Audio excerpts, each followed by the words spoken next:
Welcome back to the Awesome Agents podcast. Today we're talking about Apple, Xcode, and a pretty significant shift in how iOS apps get built.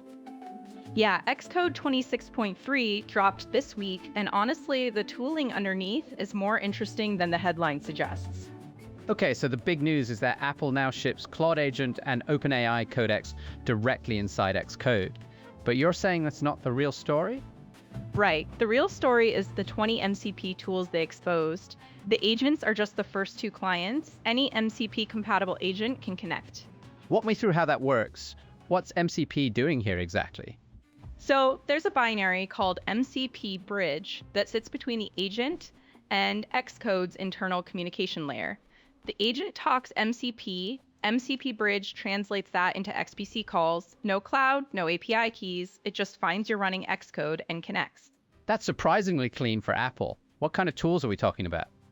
9 file system tools, 5 for build and test, 2 for diagnostics, 3 intelligence tools, and a workspace discovery tool.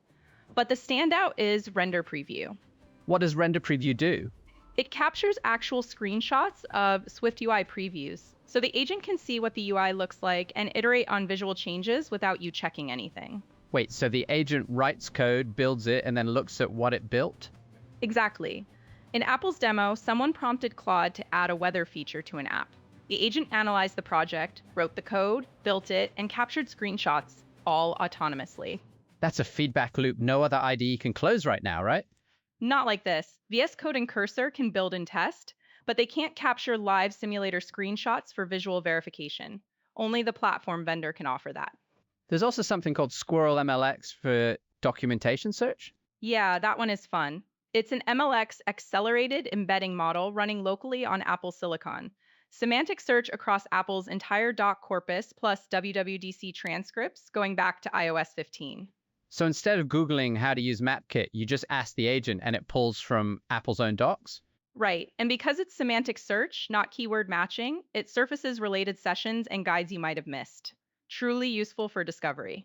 Okay, so what's the catch? There has to be a catch. A few. First, permission dialogues. Every time you restart your agent, you reapprove access from scratch. For a tool built around autonomous execution, that's real friction. That sounds very Apple. Security first, convenience second. Second issue, there's a spec compliance bug. The MCP bridge returns data in the content field, but not in structured content, which MCP requires. Claude and Codex handle it fine because Apple co-designed those integrations, but Cursor strict enforces the spec and rejects it. So if you're using Cursor with Xcode MCP, it just breaks? There's a Python wrapper workaround, but yeah, that should have been caught before the release candidate shipped. And the third catch? macOS 26 Tahoe on Apple Silicon only. Intel Macs are completely locked out. That's going to frustrate a lot of developers still on older hardware. Classic Apple hardware gating. Though honestly, the Apple Silicon requirement makes sense for Squirrel MLX. You need the neural engine for on-device embeddings. How does this compare to what GitHub Copilot and Cursor are doing? Copilot added Claude and Codex to Agent HQ earlier this month. Cursor has been AI first from day one, but neither can match the depth of platform integration Xcode offers. And Apple used MCP instead of a proprietary protocol. That feels like a deliberate signal. A big one. They want third-party agents to plug in. The 20 tools are the real product. Claude and Codex are just the launch partners. One developer said it felt like going from an AI assistant to an AI teammate. That's a strong framing. It is, but I think the 9-to-5 Mac take is also right. None of this replaces understanding your own code. The barrier gets lower for newcomers, experienced devs move faster, but the responsibility for what ships is still on the human. So bottom line, if you're building for Apple platforms, should you care about this? If you are on Apple Silicon and macOS 26, this is the most significant Xcode update in years. Not because of the agents themselves, but because of the 20 tools underneath them. The agents are interchangeable, but the platform integration isn't. I like that framing.